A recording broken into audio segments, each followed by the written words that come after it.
Hello students, आप सभी को आपके अपने channel conceptual study with Ritesh में एक बार पुनः स्वागत है। और यह वीडियो सब सभी के लिए बहुत ही ज़्यादा इंपॉर्टेंट होने वाला है। ठीक है, तो वीडियो को पूरा अंत तक देखिएगा। स्टूडेंट्स और चैनल में नए होंगे तो जरूर से सब्सक्राइब कर लीजिएगा। ठीक है, जैसे कि आप लोगों को पता ही होगा सेमेस्टर 3 में आप लोग को आने के बाद सिलेबस चेंज हो गया। ठीक है, सिलेबस चेंज हो गया स्टूडेंट्स, और सिलेबस जो आप लोग को जो चेंज हुआ है वो आप लोग को भी पढ़ना है। ठीक है, जो सेमेस्टर 3 में आप लोग का मेजर 3 होने वाला था स्टूडेंट्स, और मेजर 4 और मेजर 5 होगा।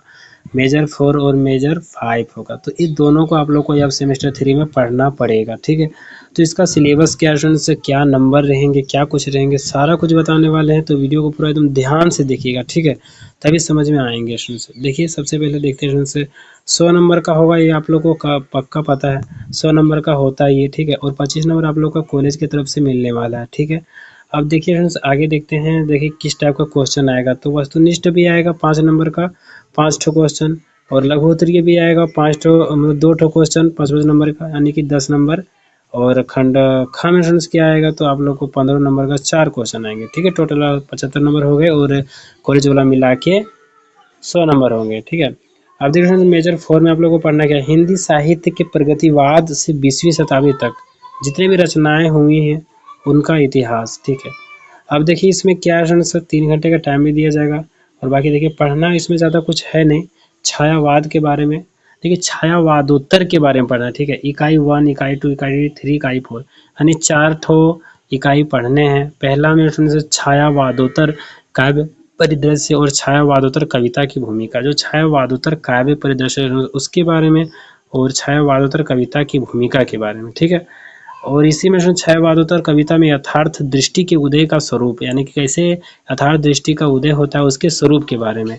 अगला देखते हैं छायावादोत्तर काव्य धारा, यानी कि छायावादोत्तर काव्य धारा क्या क्या रही होंगी। ठीक है, उसके बारे में। प्रमुख प्रवृत्तियाँ, क्या क्या प्रवृत्तियाँ रही, प्रगतिवाद और प्रयोगवाद के बारे में। ठीक है, इकाई 3 में छायावादोत्तर काव्य धारा के अंतर्गत नई कविता और समकालीन कविता के बारे में पढ़ना है।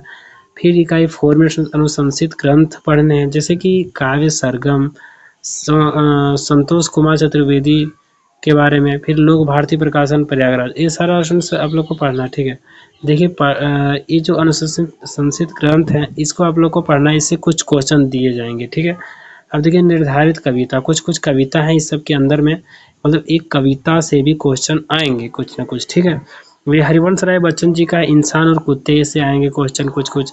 रामधारी सिंह दिनकर के हिमालय के प्रति से आएंगे। सच्चिदानंद हीरानंद वात्स्यायन अज्ञे जी के उठ चल हारिल से आएंगे। गजानन माधव मुक्तिबोध के तुम लोगों से दूर से कविता से आएंगे। ठीक है, धर्मवीर भारती के ठंडा लोहा से कुछ प्रश्न आएंगे। फिर उसमें नरेश मेहता जी के घर की ओर वाले कविता से कुछ क्वेश्चन आएंगे, और धूमिल जी का 20 साल बाद वाले कविता से कुछ क्वेश्चन रहेंगे।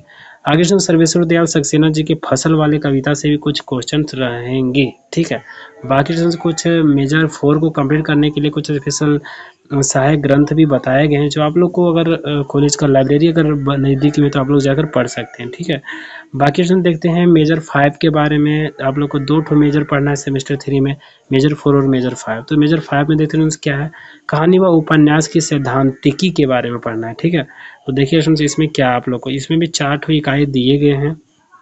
पहला में आधुनिक हिंदी गद्य का विकास, यानी कि जो आधुनिक हिंदी है उसमें गद्य का विकास कैसे हुआ। ठीक है, इसकी परिस्थितियां एवं पृष्ठभूमि के बारे में। और देखिए इकाई 2 में कहानी की परिभाषा, यानी कहानी कहते किसको हैं उसकी परिभाषा के बारे में, कहानी के तत्व कौन कौन से हैं उसके बारे में। फिर अगला इसमें कहानी की विशेषताओं के बारे में, इसके वर्गीकरण के बारे में, हिंदी कहानी का उद्भव और विकास के बारे में। ठीक है, तो ये सारा कुछ क्वेश्चन इकाई 2 के अंतर्गत आने वाले हैं। इकाई 3 में उपन्यास की परिभाषा दीजिए, उपन्यास के तत्व, उपन्यास की विशेषताएं, वर्गीकरण, और हिंदी उपन्यास का उद्भव और विकास के बारे में क्वेश्चन रहेंगे।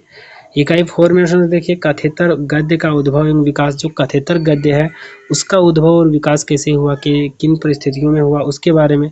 संस्मरणों के बारे में, जीवनी के बारे में, आत्मकथा, रेखा चित्र और रिपोर्टाज और यात्रा वृत्त के बारे में ये सारे क्वेश्चन रहेंगे। ठीक है, अब देखिए इसका भी कुछ सहायक ग्रंथ यानी कि रिकमेंड किया गया बुक्स, तो ये आप लोग अगर कॉलेज का लाइब्रेरी नज़दीक में तो आप लोग जाकर पढ़ सकते हैं। अन्यथा तो ये सारा कुछ था जो आप लोग के बीच में बता दिया गया, ठीक है। तो यही सारा कुछ आप लोग को पढ़ना है। और ये सारा कुछ का किताब अगर आप लोग खरीद सकते हैं तो खरीद लीजिएगा, नहीं तो स्टूडेंट्स इतना ज़्यादा किताब खरीदने का कोई ज़्यादा ज़रूरत नहीं है, लाइब्रेरी में ही पढ़िए, ठीक है। उसके अलावा स्टूडेंट्स आप लोग के लिए सीएसआर गेस्ट पेपर जल्द ही लॉन्च करने वाला है, तो आप लोग तुरंत से उसको देख लीजिएगा, ठीक है। और इस वीडियो में इतना है स्टूडेंट्स। चैनल में नए होंगे तो जरूर से सब्सक्राइब कर लीजिएगा, क्योंकि चैनल बहुत ज़्यादा इंपॉर्टेंट है, ठीक है। तो सब्सक्राइब जरूर से कर लीजिएगा। और थैंक्स फॉर वॉचिंग स्टूडेंट्स, फिर मिलेंगे नए वीडियो के साथ। जय हिंद, वंदे मातरम।